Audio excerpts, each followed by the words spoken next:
At the end of 1016, Cnut became sole king of England on the murder of his rival, Edmund Ironside.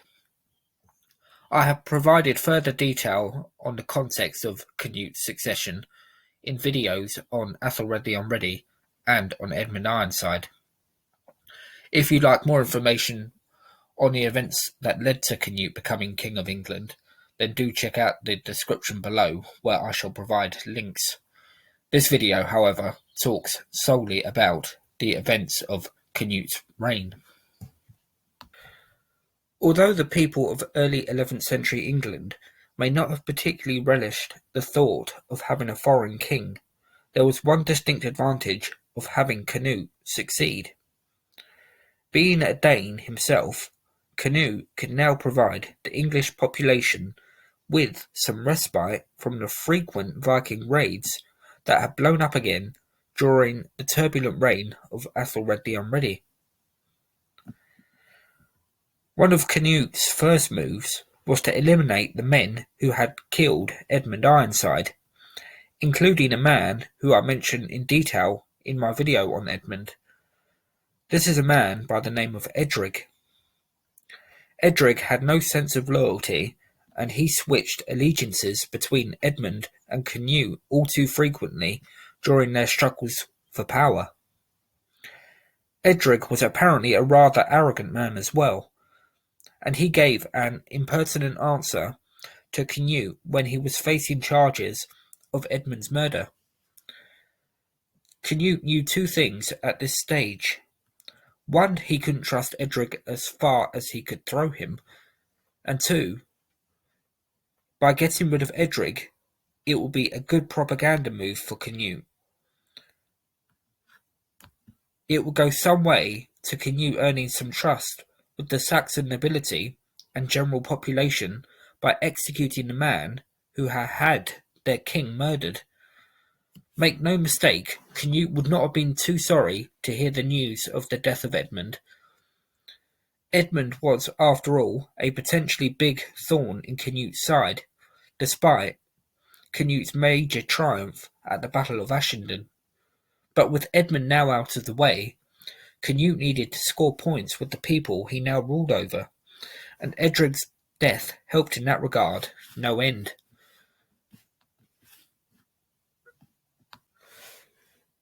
Cnut, initially in his reign, favoured Danes in positions of power, but he was careful not to alienate the Saxon nobility too much, and over time he treated them on a more equal footing. Eventually, the Saxons would have an equal say when councils and assemblies were held, as well as playing a prominent role in Cnut's armies.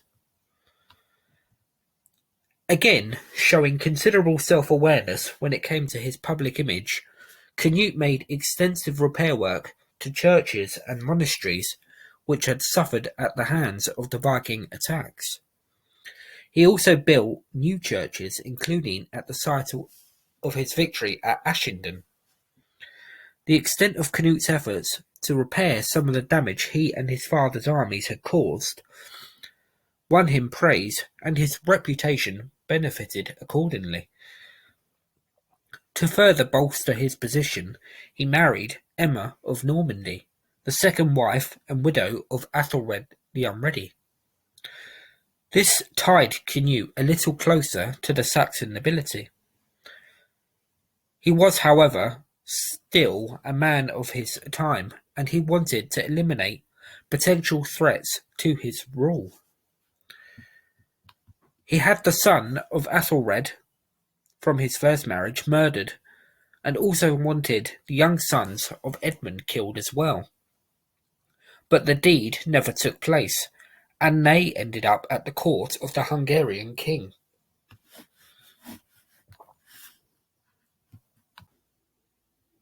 After establishing considerable power in Scandinavia, Cnut in 1031 evidently felt secure enough with his position in England to leave and travel to Rome.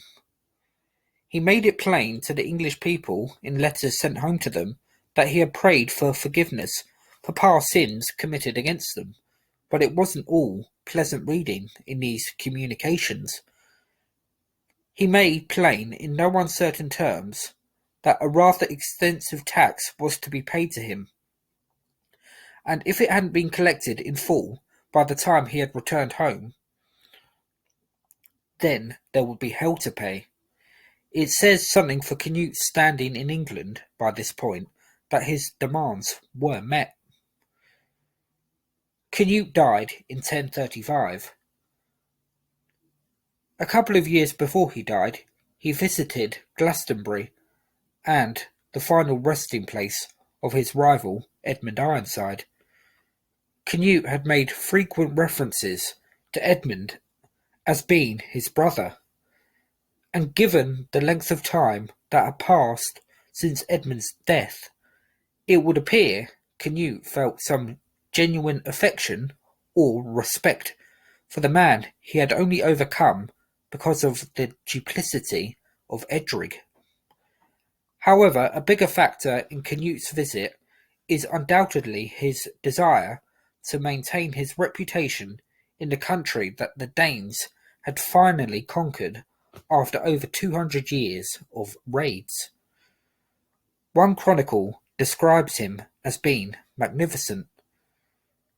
Cnut had ruled shrewdly and with a firm hand, and of the 4 Danish kings of England, he would be the only genuine success. Hello everybody, thank you for watching my video. Don't forget to hit the subscribe button, and also do please feel free to share this video